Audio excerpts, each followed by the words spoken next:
What's up, ladies and gentlemen? Misan here, and today I'm going to be talking about Misato Katsuragi from Neon Genesis Evangelion, and this is her character analysis or psychoanalysis, if you will. So Misato is obviously from the Neon Genesis Evangelion series. She's the operations director at NERV, and initially with the rank of captain. She's later promoted to major. In the Rebuild films, her rank is Lieutenant Colonel. Her duties at NERV include acting as a field commander for the Ava pilots, issuing orders and relaying battle strategies, as well as processing input from Risuku and the technicians monitoring the Avas. She also handles many bureaucratic aspects of NERV's operations. At the beginning of the series, Misato first brings Shinji to NERV and is able to convince him to pilot Eva Unit 101. She then chooses him to have him move in with her rather than live alone. Then later takes an Oscar as well. As the series progresses, through her former love of Kaji, and she learns the truth behind human mentality and the depths of deception and nerve that Celia has gone to keep the project secret even from her. So, a little backstory on Misato, how she was created. Sadamoto found Misato's design the most difficult, conceiving her as an older girl next door who was in the military. He wished to have Misato be a fashionable character, changing her clothes constantly, but found that his own lack of fashion sense made him unable to show this. Furthermore, he envisioned Misato as a loser girl who would be promiscuous and not take things seriously.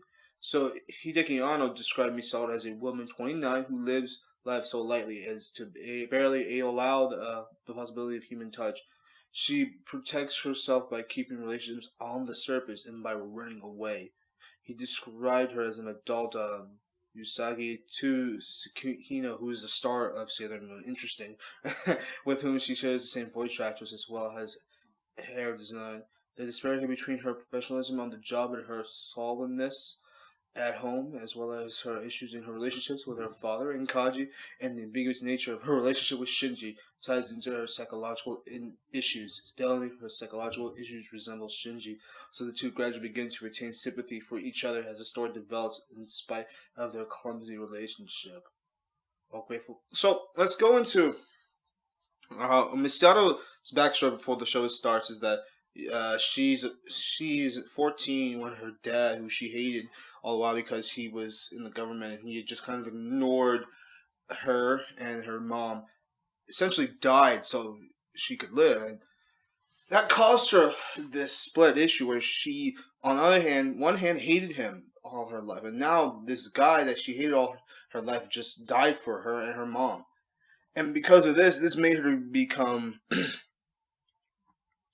she became, she became mute and just isolated herself for about 4 or 5 years until she went to college and met Ritsuku. And then she kind of became a blabbermouth after that. And she also met Kaji in college as well, where she kind of was able to start developing relationships.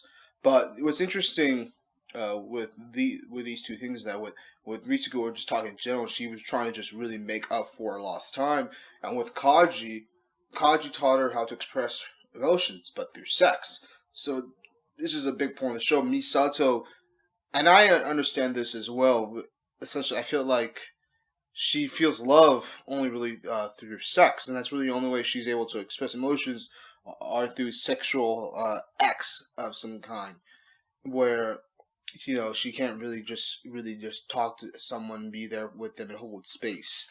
And this comes from she has, I would say, just a lack of self. So as the series begins, she takes Shinji, and what she doesn't realize is that Shinji has an Oedipus complex. She has an Electra complex. So they're actually, when you go into the show, they are a lot alike. In fact, I mean, you can almost say like that's probably why their relationship's clumsy at first. They're just mirrors to each other. Shinji's I said Asuka. Misato is what Shinji could be, maybe if he became a adult woman, and vice versa. Shinji's like what Misato would have been if she was a boy when she was going through all that. They just kind of mirror each other, or they're good mirrors for each other, I should say. And that starts off how clumsy the relationship is until that one night when Misato was out with Kaji and Mitsuki and she got really drunk. And then she realized that Well, she didn't realize. She knew, which is the reasons why she broke with Kaji years back was because Kaji just reminded her of her father, her electric complex, and she just realized that she was falling in love with a man who is like her father. And then that night when she told him that, she starts crying because she realizes that she's no better than Shinji. That she is she's just two sides of the same coin because she's older, but she has her own problems. They're just as bad as Shinji. And that's the whole thing about Misato is that she's not really self righteous, but like I feel as though on one hand she has a lot of stuff down. She's a great leader. She's a great strategist. She's very strategical. She knows how to lead. She likes to have fun. She seems to have solid people skills, but at the same time, she doesn't really seem to really read a human situation extremely well. She doesn't seem to have great EQ, which is emotional intelligence, and she's not really she's not really equipped for all that. She wants to go through her life and not have to really delve in too deep into another person because she's too scared to delve in too deep to herself. Like, she is the leader of Nerve. She's a major, but at the same time, she doesn't really want to do that. She doesn't really care about that. Does she know what she wants to do? Maybe in a sense, yeah. There's maybe ideals she has, but she doesn't really want to do that. She's just doing it because, of her father. And that's one thing about it is that because she doesn't have a great sense of self, she's not really understanding what she really wants to actually do with herself and her life.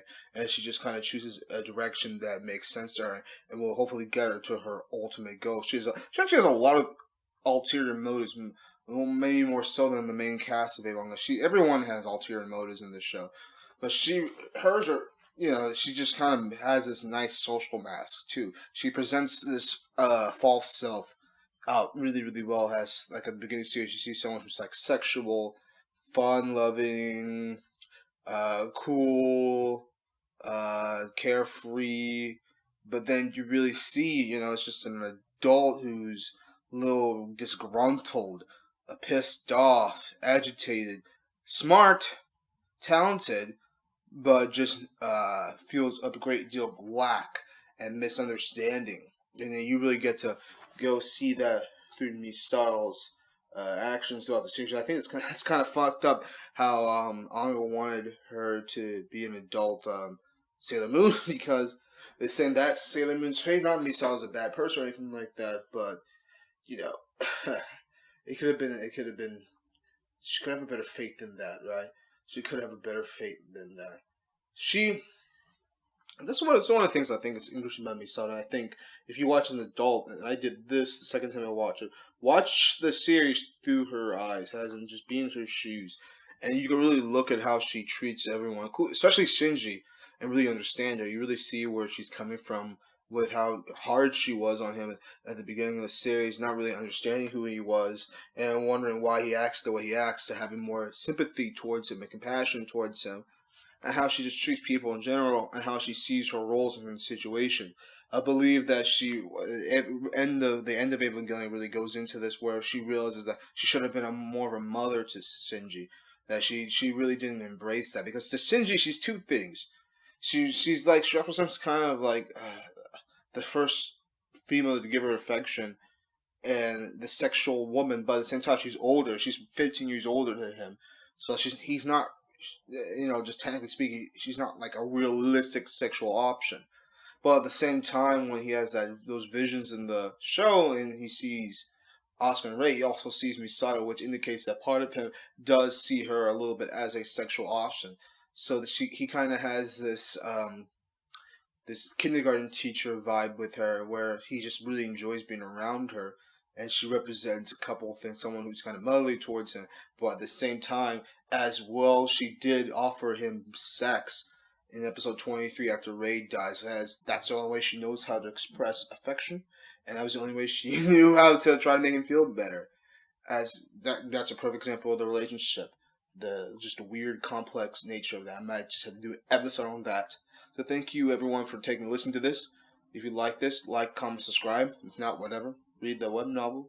Check the Etsy shop. Check on the Patreon page. A lot of great prizes there, rewards. I'll talk to you all soon.